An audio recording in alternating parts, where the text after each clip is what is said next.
ఈ నెల 3న అంటే రేపు జర్మనీకి వెళ్లనున్న నేపథ్యంలో పోలీసులు దర్యాప్తునకు ఇబ్బందులు లేకుండా పూర్తి వివరాలు సేకరిస్తూ ఉన్నారు. మరోవైపు ఈ ఘటనపై భారత్లోని జర్మన్ కాన్సులేట్కు నివేదిక పంపేందుకు రాచకొండ పోలీసులు సన్నాహాలు చేస్తూ ఉన్నారు.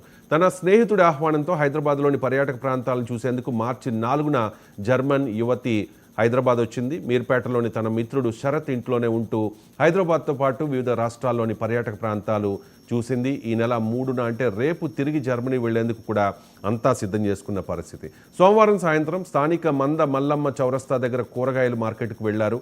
అప్పుడే యాకుత్పురాకు చెందిన డ్రైవర్ మహమ్మద్ అబ్దుల్ అస్లాం 5 మైనర్లతో కలిసి కారులో వచ్చాడు. ఆ 5 మైనర్ల వయసు 9 నుంచి 16 ఏళ్ల లోపు మాత్రమే ఉంటుంది. కారును సెల్ఫ్ డ్రైవ్లో అద్దెకు తీసుకున్నాడు అబ్దుల్ అస్లాం.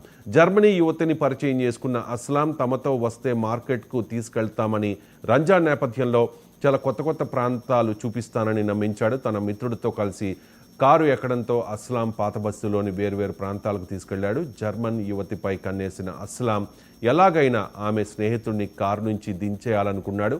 సాయంత్రం 7 గంటల సమయంలో శంషాబాద్ విమానాశ్రయానికి వెళ్లే దారిలోని మామిడిపల్లి గ్రామం సమీపంలో ఉన్న ఒక నిర్మానుష్య ప్రదేశానికి తీసుకెళ్లాడు. మైనర్లను, యువతి మిత్రుడిని కారు నుంచి దింపేశాడు. తర్వాత జర్మన్ యువతిని వేరే ప్రాంతానికి తీసుకెళ్లి ఎవరికైనా చెబితే చంపేస్తానని భయపెట్టి కారులోనే అత్యాచారానికి పాల్పడ్డాడు.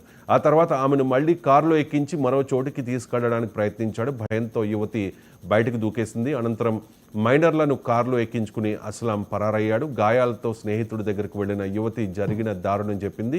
ఇద్దరు కూడా మీర్పేట పోలీస్ స్టేషన్కు వెళ్లారు. వారు తమ పరిధి కాకపోవడంతో పహాడీ షరీఫ్ పోలీసులకు సమాచారం ఇచ్చారు. వారు వెంటనే మీర్పేట స్టేషన్కు వచ్చి బాధితురాల నుంచి ఫిర్యాదు తీసుకుని కేసు నమోదు చేశారు. యువతి చెప్పిన వివరాలు, కారు నెంబరు, అలాగే సీసీ ఫుటేజీల ఆధారంగా నిందితుడు అస్లాంను అదుపులోకి తీసుకున్నారు పోలీసులు. యువతిని ఆసుపత్రికి తీసుకెళ్లి వైద్య పరీక్షలు చేయించారు. బాధితురాలి వాంగ్మూలాన్ని సేకరించారు.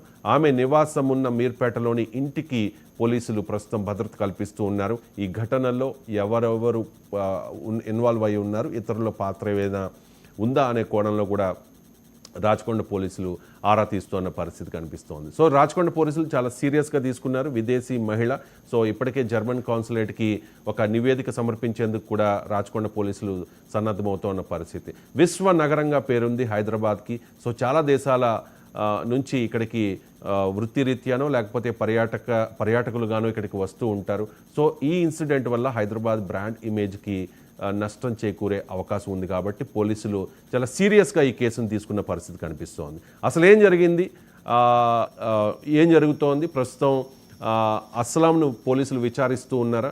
సో జర్మన్ యువతి ఎటువంటి విషయాలు చెప్పింది, ఈ కేసులో ఇతరుల పాత్ర మీద కూడా పోలీసులు అనుమానాలు వ్యక్తం చేస్తున్న పరిస్థితుల్లో ఈ కేసుకు సంబంధించిన పూర్తి అప్డేట్ అందించడానికి మా